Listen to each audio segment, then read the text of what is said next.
É com uma alegria muito grande que eu e meu esposo viemos a essa casa, recebemos e aceitamos esse convite e rogamos agora a Deus, a espiritualidade maior aqui presente, que possa nos ajudar, ampliando a nossa compreensão, para que nós possamos juntos refletirmos um pouquinho mais nos ensinamentos do nosso Mestre Jesus.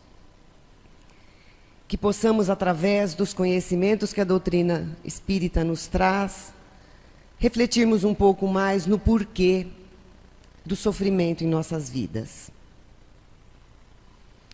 Conta-se que em uma cidadezinha do interior existiam 2 garotinhos, 2 irmãos, um de 6 e um de 8 anos, extremamente levados.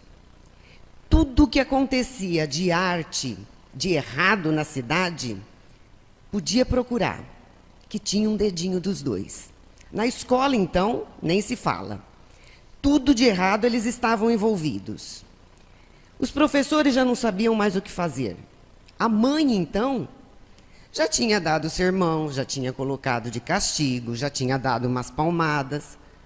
Nada parecia resolver. Até que na cidadezinha chegou um dia um padre novo.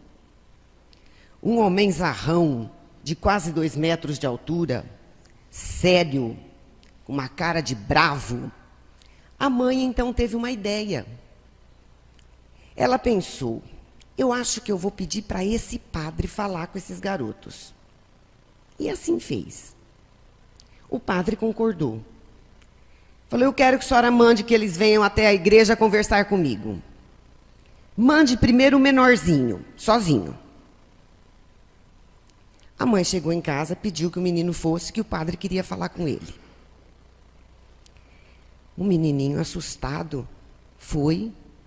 Hora que chegou na igreja e viu aquele padre daquele tamanho, com aquela cara de bravo, o menininho já começou a tremer. O padre então disse a ele, entre lá na sacristia e me espere lá. O menininho foi. Sentou num banquinho, abaixou a cabeça, ficou ali sozinho, tremendo, morrendo de medo. O padre então chegou e disse a ele, menino, onde está Deus?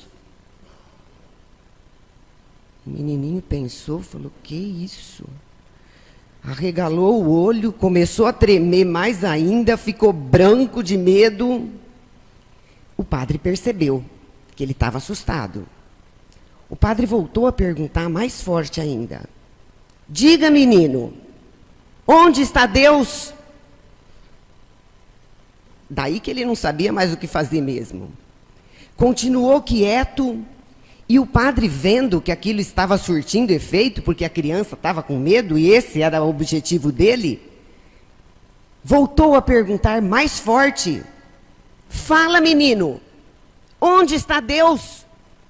Ah, nesse terceiro grito, o menininho não teve dúvida. Saiu correndo, passou pela igreja, correu a cidade inteira, entrou em casa esbaforido.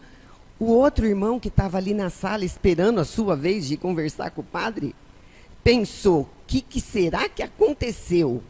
O pequenininho entrou no quarto correndo, se enfiou dentro do armário.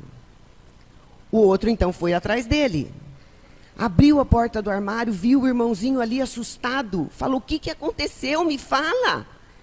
Ele falou, cara, dessa vez nós estamos perdidos. Deus sumiu e o padre está falando que a culpa é nossa.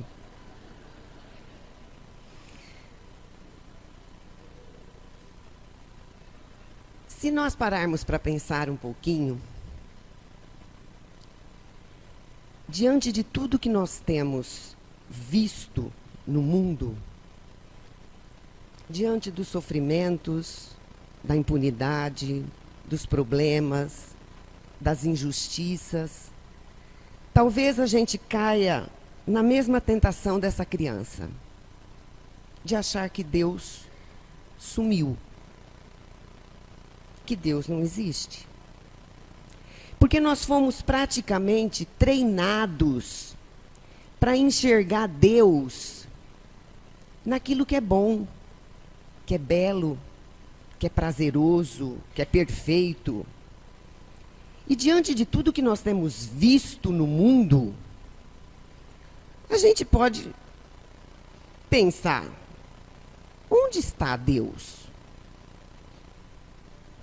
Diante de tudo que nós temos visto, diante de tanto sofrimento, Deus não está vendo tudo isso? E se Ele está vendo, por que permite? Por que deixa que o mundo fique do jeito que está? Mas eu quero acreditar que todos nós não duvidamos da existência de Deus. Acreditamos nessa existência. Afinal, estamos aqui reunidos numa manhã de domingo, numa casa religiosa, recorrendo à religião. Uma religião que tem o poder de nos ligar a esse Pai. Então, logicamente, acreditamos em Deus. Mas o problema é que muitas vezes nós recorremos à religião, recorremos a Deus para nos livrarmos dos problemas em nossa vida, para nos livrarmos dos sofrimentos que nos acometem na vida. E essa é uma postura recorrente do homem ao longo da história. Se nós formos ver ao longo da história, o homem, quando se vê ameaçado, quando se sente fragilizado, é nesses momentos que ele mais recorre a Deus. Tanto é assim que num livro de história, Uma Breve História do Mundo, não é um livro religioso, o autor fala justamente isso, que nos momentos em que o homem enfrentou as suas maiores dificuldades, que nos momentos em que o homem se sentia ameaçado, se sentia em perigo, era nesses momentos da história que a religião mais florescia. Então, quando o homem esperava uma colheita e via aquilo ameaçado por uma seca imensa, ou por uma enchente que chegava sem ninguém entender porquê, diante das pestes, das epidemias, das guerras, era nesse momento que o homem mais recorria a Deus, buscando forças, buscando muitas vezes respostas que explicassem isso que era para ele inexplicável. Então era nesse momento que o homem mais buscava a Deus, para encontrar ali força e superação para passar por aquele momento. Aquele momento em que se sentia frágil, perdido, ameaçado. Nada errado em buscarmos Deus para superar os sofrimentos, para nos dar forças. O problema é passarmos pelo sofrimento sem nos perguntarmos o porquê dele. Porque quando buscamos simplesmente algo que nos tire do sofrimento, a gente não para refletir no porquê que aquilo está acontecendo em nossa vida. Muitas religiões tentaram dar respostas para isso.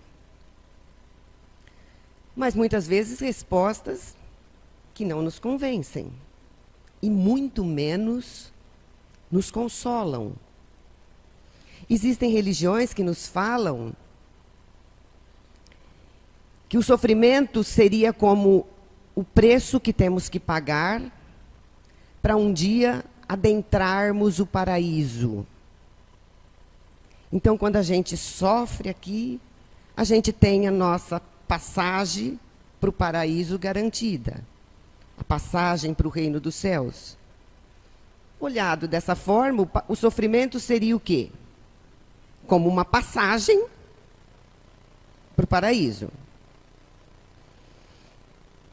Mas se a gente observar um pouquinho, nós vamos ver que o preço dessa passagem não é igual para todo mundo. A nossa cota de sofrimento varia muito aqui na Terra. Tem criaturas que passam a vida toda, desde o momento que nascem até o momento que desencarnam sofrendo. Sofrimentos atrozes. E outras que experimentam muitas vezes uma vida de facilidades aos nossos olhos. Então, o preço da passagem não seria igual dentro dessa lógica. Existem religiosos que nos recomendam que a gente deve sofrer e não se perguntar por quê. É de Deus? Aceita. E não se pergunta por quê, porque não existe resposta. Será que a gente consegue fazer isso? No momento em que a dor chega na nossa vida, a gente nem se perguntar por quê. O porquê é tão natural na nossa vida. Desde criança a gente é acostumado a perguntar porquê de tudo. É o porquê, a mola propulsora da filosofia. É o porquê, a grande chave do progresso. É quando o homem começa a se perguntar por quê, que ele cresce, que ele vai em busca de respostas. E a partir daí o progresso acontece. Então, como fazer o que esses religiosos nos pedem? Sofra e não queira saber o porquê. Tá, devemos sofrer. Mas se a gente entender que está aqui só para sofrer, nós vamos começar a achar que Deus não tem um propósito com isso. Ele simplesmente quer nos ver sofrer? Não. Deus não tem que ser enxergado aqui na Terra, na nossa vida, só naquilo que é bom, que é belo, que é prazeroso, que é justo. Não. A mão do Pai está em tudo no nosso universo, inclusive no sofrimento. Somos nós que não temos olhos para enxergar isso. Nós que não conseguimos. Então precisamos sim buscar respostas. Precisamos sim buscar essa compreensão. E a doutrina espírita chegou para nós há 160 anos atrás, nos trazendo essas respostas. A doutrina vem como consolador prometido, nos trazendo respostas que falam a nossa mente, não só para nos consolar. Ela nos traz uma fé raciocinada, com suas respostas lógicas, profundas, completas, sobre tudo que existe. E talvez o mérito principal da doutrina espírita seja justamente esse: proporcionar a todos nós um ponto de vista diferenciado. Um ponto de vista muito mais amplo da vida. Que nos traz explicações para tudo. Um ponto de vista que é o ponto de vista do espírito imortal que somos. A partir daí, a partir de tudo que a doutrina nos coloca, nós começamos a enxergar a tudo na vida, inclusive ao sofrimento, com outros olhos. Nós vamos entender muito facilmente que Deus não sumiu. Ele existe. Ele existe e existe, por isso mesmo, um propósito bom e justo para tudo. O problema é que nós fomos muitas vezes submetidos a verdades que nos foram sendo colocadas ao longo da nossa evolução.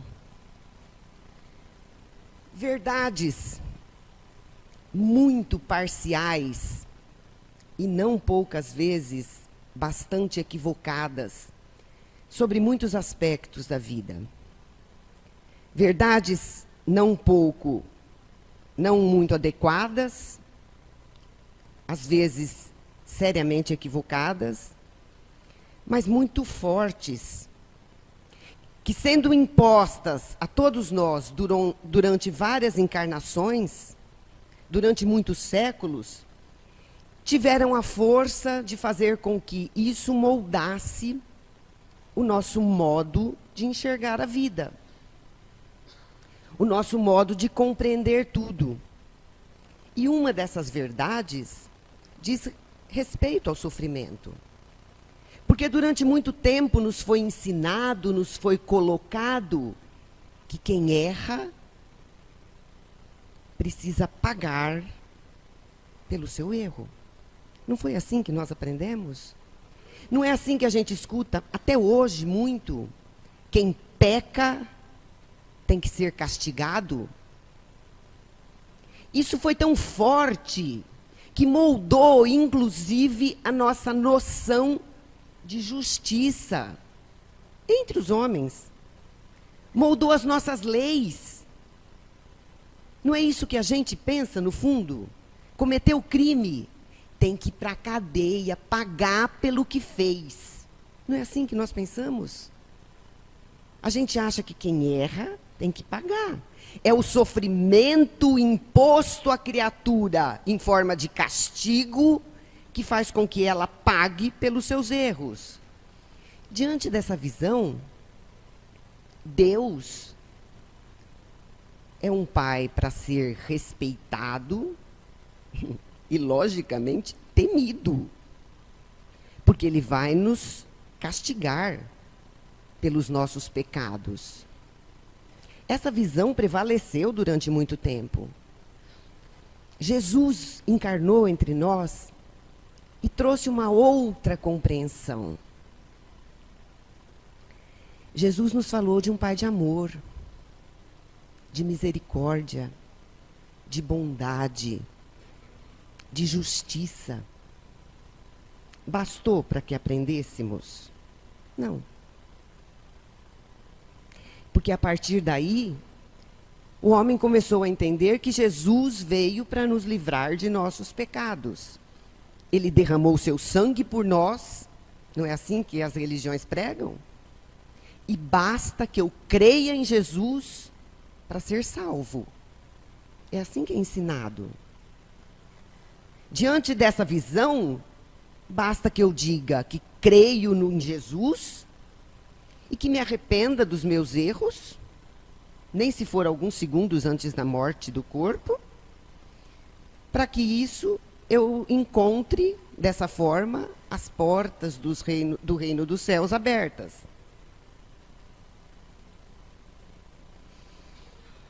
A doutrina chegou e mudou completamente essa compreensão da dinâmica da vida. Porque a doutrina espírita chegou nos ensinando, sim, que Deus é um pai de amor. E a criatura que erra, ela não será castigada. Ela será responsabilizada. Muito diferente. Muito diferente e bastante simples. Porque é muito lógico. Porque nisso a gente vê a justiça de Deus. O que a doutrina nos coloca? Que o universo é governado por leis justas e que se cumprem. E que alcançam a tudo e a todos. Aceitemos ou não, concordemos ou não, gostemos ou não. É assim. E é por isso que é justo. Então, de uma maneira muito simplificada, se nós infringirmos essas leis,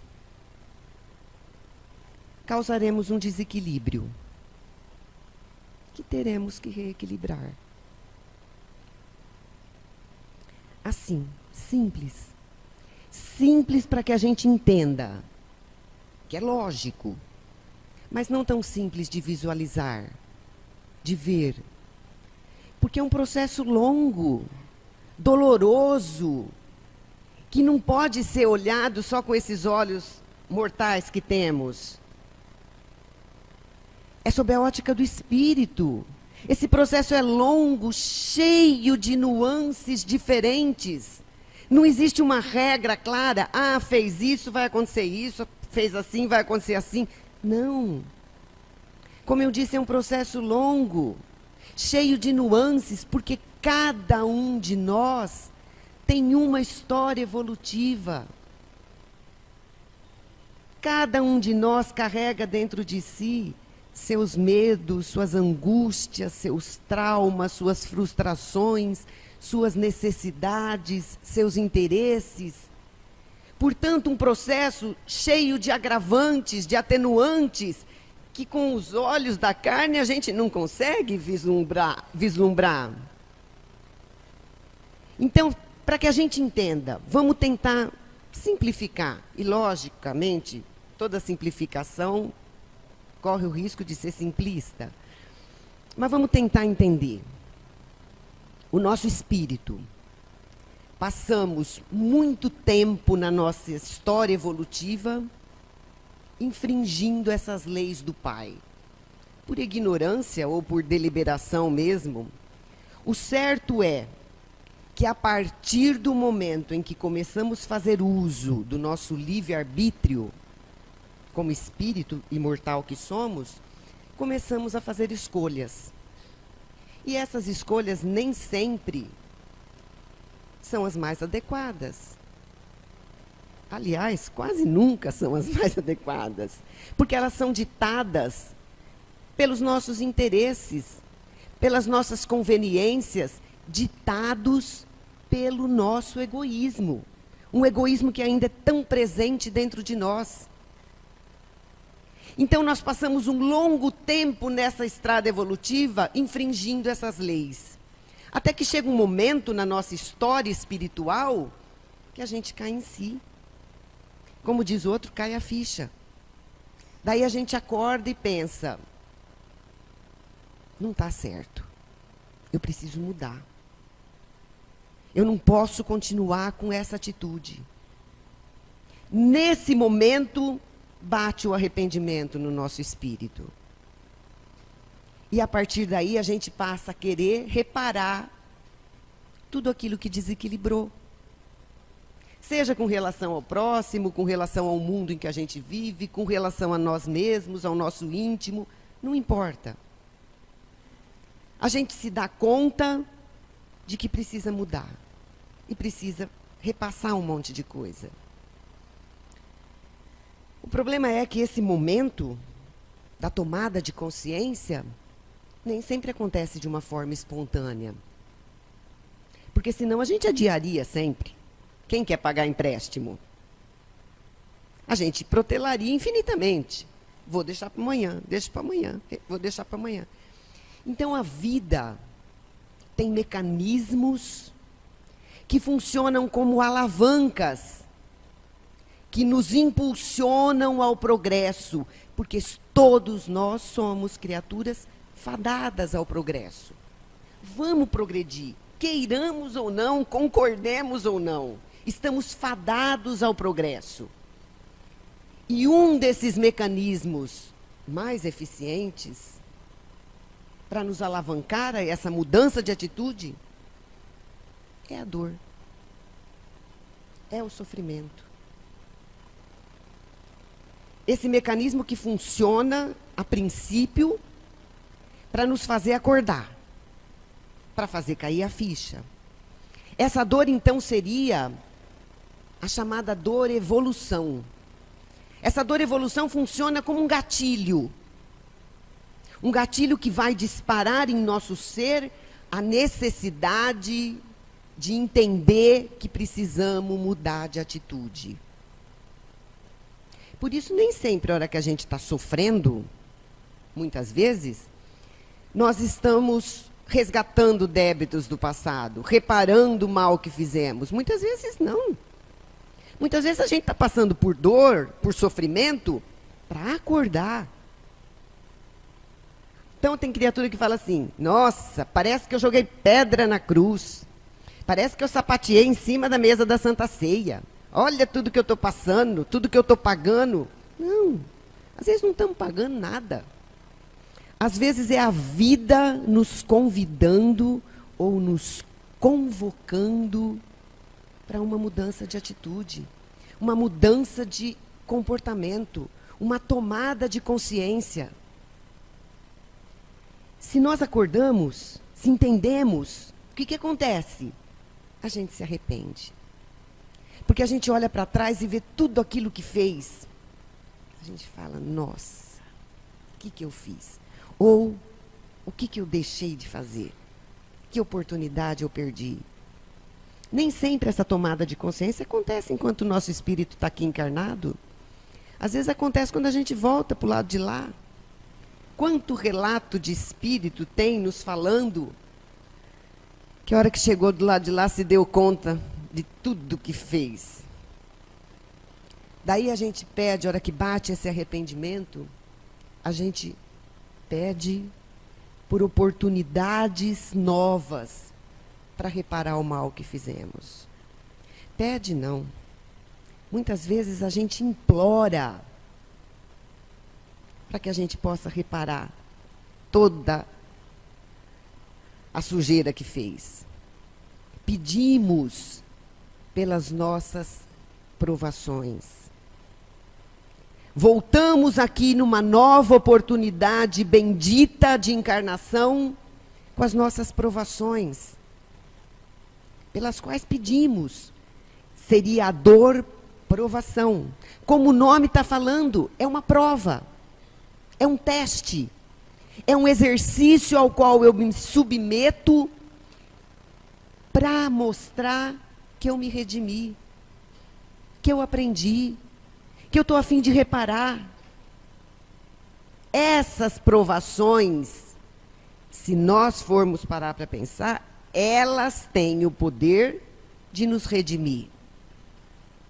Se bem passarmos por essas provações, elas têm o poder de nos redimir. Mas o problema é que quando a gente se vê de frente para essas provações, o que nós fazemos? A gente não lembra que pediu, a gente não lembra do porquê que está enfrentando, a gente refuga, refugamos, nos desesperamos, quando não nos revoltamos, blasfemamos, dizemos que não quero, nos colocamos de joelho pedindo pelo amor de Deus para Deus tirar isso do nosso caminho, para que os benfeitores resolvam os nossos problemas. Como a gente não dá conta dessas provações, nos resta então sermos expostos muitas vezes a dores que nos são impostas. Porque de outra forma a gente não conseguiria. Tem espíritos que têm um montante de dores tão grande que ele sabe que sozinho não vai dar conta. Então, se submetem às dores que são as chamadas dor-expiação. No livro Ação e Reação, o espírito de André Luiz nos conta, através da psicografia de Chico Xavier, a história de Sabino. Sabino era um anão que reencarnou aqui num corpo totalmente disforme, uma criatura com grau de deficiência mental completo, totalmente alienada de tudo que acontece ao seu redor. Aquele espírito, ele está totalizado no seu passado de crimes, de viciações, que ele não consegue permutar, como André Luiz nos coloca, ele não consegue permutar vibrações com os seus semelhantes, somente com a mãe. E ele está naquelas condições porque ele errou muito no passado. E a espiritualidade superior de que trata o livro se aproveitou de um leve momento de arrependimento que aquela criatura teve nas trevas e resgatou aquela criatura das trevas onde estava, praticamente à mercê de todos aqueles que o perseguiam para se vingar. Ela foi resgatada, levada para o hospital no plano espiritual, de que trata o livro, e ali submetida a um processo de hipnose de longo curso. E veio a reencarnar através de uma mulher que foi sua comparsa no seu passado de crimes. Um espírito que já havia acordado para a necessidade de mudança e pediu por aquela aprovação. Sabino reencarnou através daquela mulher e está naquelas condições sem nenhuma lucidez. Aquele espírito experimenta naquelas condições como se fosse um processo de hibernação. Ele não está pronto ainda para começar a reparar tudo o que fez. Mas aquele momento daquela encarnação, nessas condições, é como se fosse uma pausa na luta daquele espírito, até que ele adquirisse forças para, no futuro, começar a se ver de frente para o seu montante de compromissos. Então, quando a gente olha para uma criatura assim, a gente pensa na nossa visão pequena e simplista da vida. Que sentido tem uma vida assim?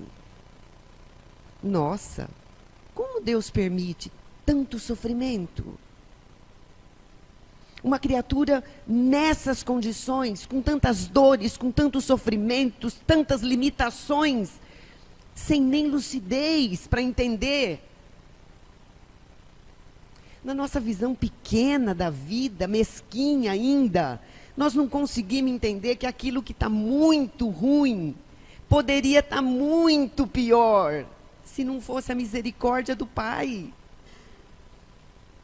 Se não fosse a misericórdia de Deus concedendo àquele espírito uma pausa, para que ele retome a sua vida. A gente não consegue ver isso. A gente não consegue enxergar a misericórdia de Deus nisso. A gente acha que Deus abandonou. Às vezes os nossos problemas são os nossos débitos são tão grandes, que às vezes o que a gente precisa são dores, limitações, para que a nossa lista de débito não se agrave mais. Então, nesse ponto, é Deus nos provendo com aquilo que o nosso espírito precisa.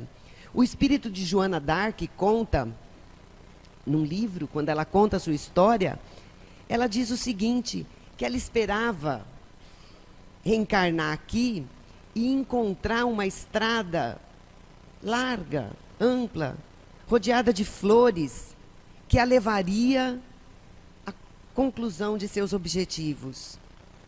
Lê do engano. O que ela encontrou foi uma estrada cercada de espinhos, penosos, dolorosos. Mas quando ela chegou lá na frente, ela percebeu que foram justamente esses espinhos que a impediram de cair nos precipícios que a rodeavam. Então, muitas vezes, as dores que a gente experimenta na vida são isso. O alívio, ou muitas vezes a maneira que Deus encontrou para que a gente não caia mais, não se endivide mais, não se comprometa mais perante a lei. Existem ainda outros tipos de dores, de sacrifícios, de provações que a gente passa aqui. As dores, por exemplo, a que um espírito elevado se submete para ajudar os que ficaram na retaguarda. Mas só por aí, só por esse pequeno resumo das dores, a gente já tem condição de entender que elas cumprem um propósito na nossa vida. Elas não são por acaso. Então, o primeiro ímpeto nosso, diante da dor, seria nos perguntarmos: Deus, o que o Senhor está querendo me mostrar com isso?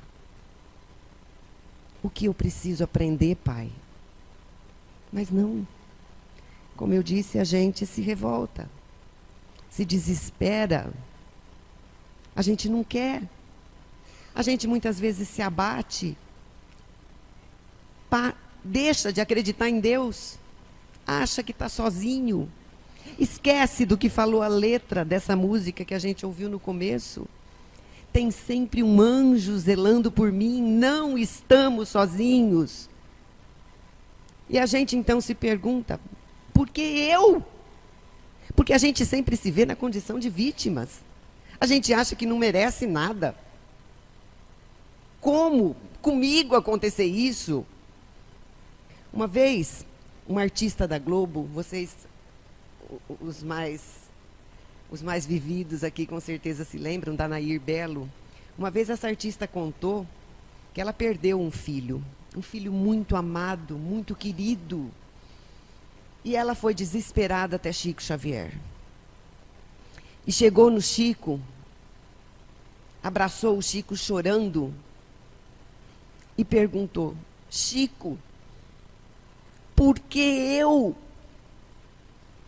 E vejam bem, todos nós talvez fizéssemos a mesma pergunta no lugar dela. Era uma mãe que amava o filho, um filho que amava a mãe. Tantos filhos aí largados pelo mundo, abandonados pelas mães. Por que o dela? O Chico então a abraçou e disse: filha, a pergunta não é essa, por que eu? A pergunta talvez fosse, ou devesse ser, por que não eu? Por que eu não me acho merecedor de nada dessas dores? Por que eu acho que eu não sou vítima, que eu não posso ser vítima? Então nós precisamos parar para refletir.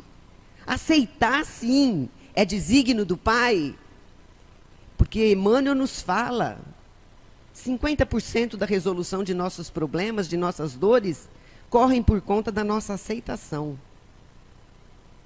O resto, os outros 50% virão com o concurso do tempo, da paciência e da fé. Porque Deus não desampara nenhum de seus filhos. Então, num primeiro momento, nos aceitarmos. E num segundo momento, nos perguntarmos: Pai, o que o Senhor está querendo me mostrar com isso? É nisso que consiste a resignação. Mas vejam bem, a resignação não é uma coisa passiva. Não é uma virtude passiva. Não. Jesus nunca foi passivo diante do mal, do sofrimento, das iniquidades. Nunca. Jesus agia. Ele era uma criatura extremamente ativa, mas ativa no bem. O problema é que nós reagimos. Não sabemos ainda reagir e agir no bem. Nós reagimos ao mal. E às vezes, na maioria das vezes, de forma inadequada. Porque é o que eu falei, blasfemamos, nos revoltamos, ficamos descrentes, deixamos de acreditar em Deus. Então nós precisamos parar e pensar. A doutrina nos traz todo o roteiro e o esclarecimento necessário. Nada é por acaso nessa vida. Tudo tem um porquê. E tudo visa o nosso crescimento.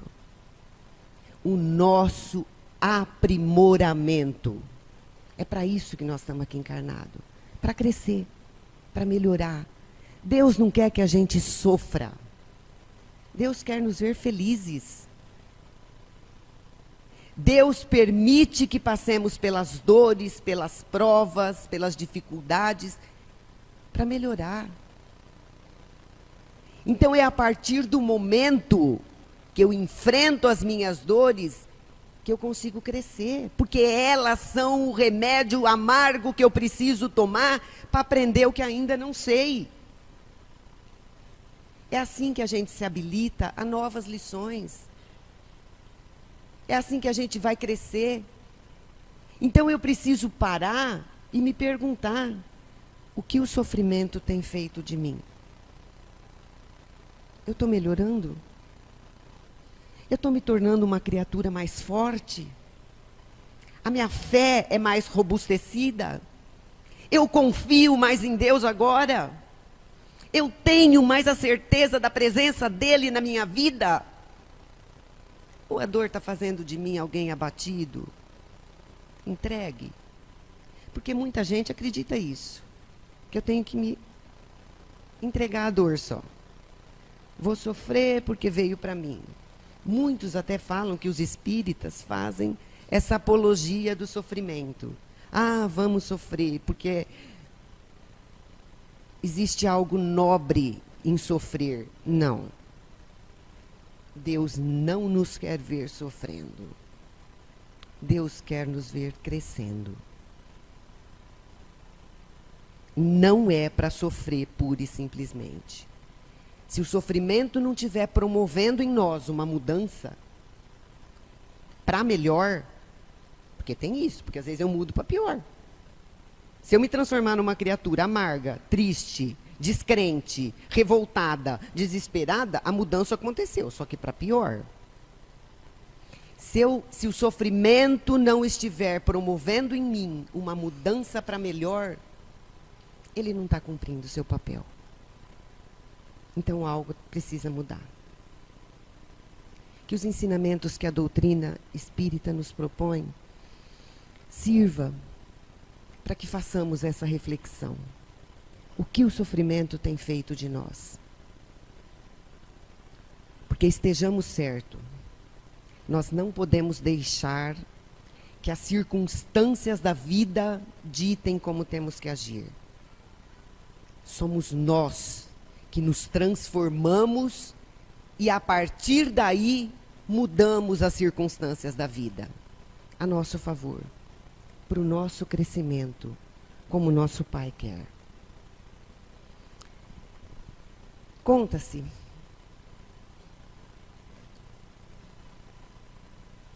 que uma moça estava passando por muito sofrimento na sua vida, experimentando muitas dores, nada dava certo. E ela então procurou o seu pai, que era um cozinheiro, e disse a ele que ela estava sofrendo muito, que ela não aguentava, falou, e o pai a tudo escutou quietinho. Quando ele viu que a filha fez uma pausa em todas as suas lamentações, ele falou para a filha, vem cá. Levou a filha até a cozinha. Era um cozinheiro. Nessa cozinha ele colocou 3 panelas com água no fogo. Numa panela ele pôs uma cenoura. Na outra panela ele pôs um ovo. E na outra panela ele separou o café.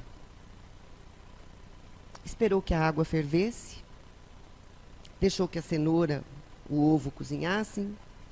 E fez o café.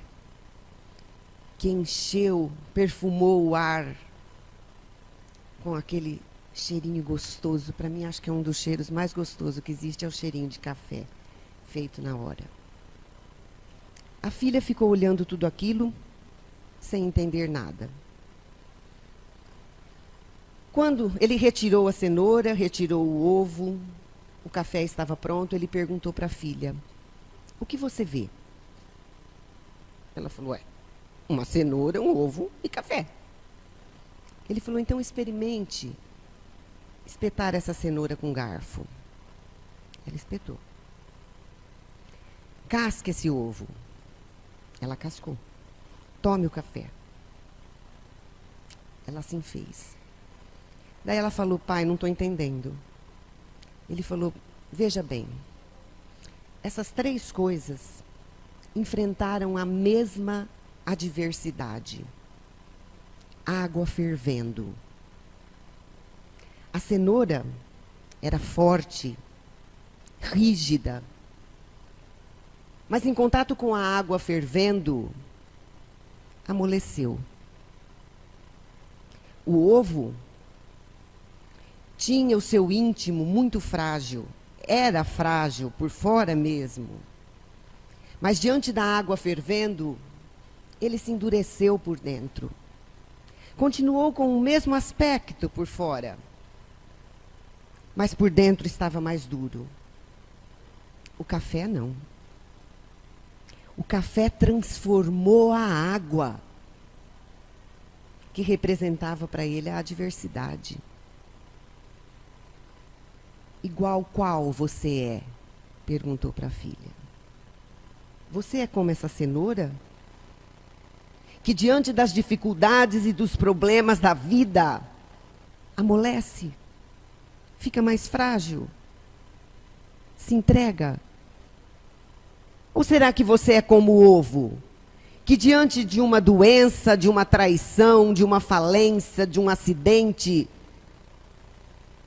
mostra que é igual, mas por dentro se enrijeceu, está mais fria, mais dura? Ou você é como o café, que dá o melhor de si e transforma o que está ao seu redor? Como nós somos? O que temos feito dos problemas e dos desafios que o Pai tem nos proposto? Que pensemos nessa resposta, lembrando-nos sempre do que Chico Xavier disse certa vez, que nessa vida, muitas vezes, a dor é inevitável, mas o sofrimento é opcional. Que o Pai nos ajude nessa